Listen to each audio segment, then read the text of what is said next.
Hey everyone, I'm Alex Cutlip, here to do my weekly discussion, just like everybody else. Um, as most of you know, Professor Sisk wanted us to do a discussion on um, court cases, on insanity pleas, mentally ill pleas. Personally, before reading the prompt, I had never ever heard of the guilty by mentally ill verdict. So just based on a little bit of research that I did there, I was pretty interested, pretty intrigued, and honestly pleased to hear that the stance that I take with with crime and those of committed by people that are mentally ill.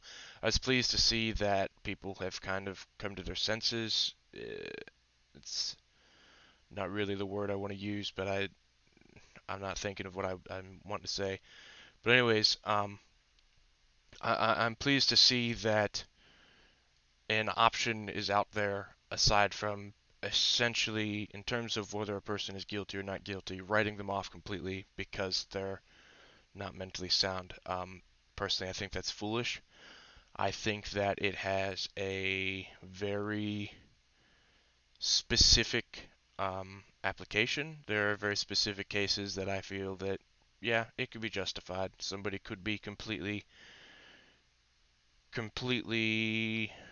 out out there. Again, failing me. Sorry. Um, Somebody so unhealthy has such a loose grip on reality that sure, a vicious crime could argue that it wasn't their fault. I still think that that is not true. They did the crime. They physically committed it. They're physically guilty of it. Mentally speaking, sure, they may not have understood what they were doing. So then I think it's people's responsibility to help them to understand what they did. It doesn't change the fact that they did what they did. And that's where I think the guilty but mentally ill verdict is kind of a blessing. I understand that there was a lot of controversy surrounding it when it came out, and during my research, um, I came across a couple of pretty good articles explaining them, and I'm gonna end up posting this to YouTube, so I'll put the links in the description or the comment section. I don't know, I'm not a YouTuber. But I had two articles that I came across explaining the guilty but mentally ill. And I mean I wholeheartedly agree with it. Um, Basically, I mean it holds someone accountable for their actions. They committed the crime, but it still acknowledges the fact that there is something going on upstairs. They don't completely understand what exactly is happening. Um, so yeah, I think that that's a much more responsible option, if that makes any sense. But I'm gonna go back to the prompt here so I don't get too far off track because I want to try and keep this relatively short. I know it's gonna go over 3 minutes. I apologize. I like to ramble. Um, so the next question. Let's see. Do you feel that both pleas should be eradicated? No. I think that both pleas have their case. I think that the guilty but mentally ill verdict should be. I think it should be used more often than the not guilty by reason of insanity. Again, personally, I think the reason of insanity plea is irresponsible. Um, sure, they don't have a good. You could argue they don't have a proper grip on reality. They don't properly understand, but that doesn't change what they did. And I mean, you feel free to change my mind on that. If you disagree with that, please, let's sit down, let's have a discussion. Because if I'm wrong, I want to know, and I want people um, to make me understand how I'm wrong. So please, I invite you if you disagree with me on that or anything else that I say, please come to me, sit down, have a talk. I don't care. I won't bite. I like to think that I'm relatively open-minded, or at the very least, I'm respectful enough to listen to other people's opinions and have a conversation with them. So no, I don't think that they should be eradicated from the court system. I think that they have a very important place there. Um, and I realize I've run well over the 3 minute mark. but I still want to hit these parts, these questions. Um, I don't think that people get off on the insanity defense very often. You don't hear about it very often, which I think is good. I think it's something that could have been abused and may have been abused in the past. Personally, I can't talk on it very much because I don't know. Um, but just based on the prompt, I mean, the facts are looking like it doesn't happen very often. So to that, I'm okay with that. I agree with that. That's good. That's responsible of us. Um, but again, looking into the uh, guilty but mentally ill plea, and this is where my research will come into play. Um, the prompt again, it talks about there being outcry, excuse me, um, about what happens to people once they're found guilty but mentally ill. And that was one of the big criticisms about that plea when it first became a thing. Um, and I found in this article by the website is criminaljustice.iresearch.net.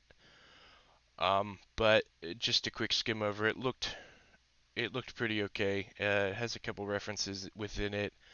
But basically they were saying that what happens to someone who is declared guilty but mentally ill, they go straight to the slammer. They are treated the same as somebody who's found guilty regularly, but it's my understanding that they're put in line to receive that mental health treatment within the penitentiary or wherever they end up. And when it first came out, there was a lot of criticism that it was argued that people wouldn't be getting the treatment that they needed within the jails, within the prisons. And just in my research, I'm not seeing if there's a solution to that. Um, so, in response to that criticism, truthfully, I don't have an answer. I think it's a valid criticism, and I think that arguably it should be addressed. However, I think that the guilty but mentally ill plea is much more responsible to us as citizens in this society because it gets these people off of the streets. Arguably, not guilty by reason of insanity also gets these people off the streets. However, in the eyes of the court system, no, scratch that. In my opinion, I don't see how that is a punishment.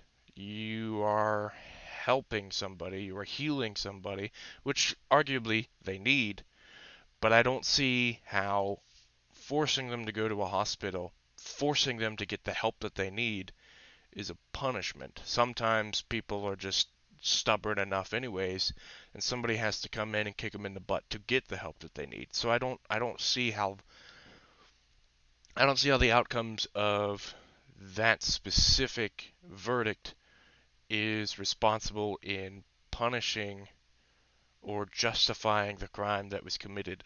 I don't see justice for the victims um, after a verdict like that. But again, that's just my opinion, and based on my stopwatch on my phone, I have gone well over 3 minutes, and I sincerely apologize for that.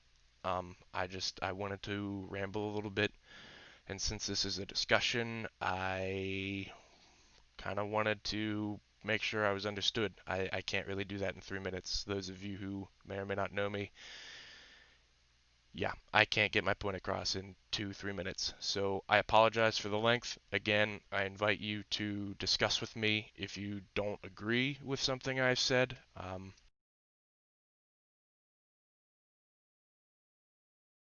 And so, sorry, my headphones cut off because they aren't picking up that stuff's coming back. But anyways, as I was saying, if for some reason if you don't agree with me on something, please, please, please, reach out to me. We can sit down, we can have a discussion, and I invite you to change my mind. If you present good points, with solid facts and stuff that makes sense, I will reconsider. I will reconsider my stance on things. and this goes with anything, not just this. But as I digress, I'm going to leave it here, and I will surely talk to you all later. And my videos will probably be just as long, and I apologize. So have a good day, everyone.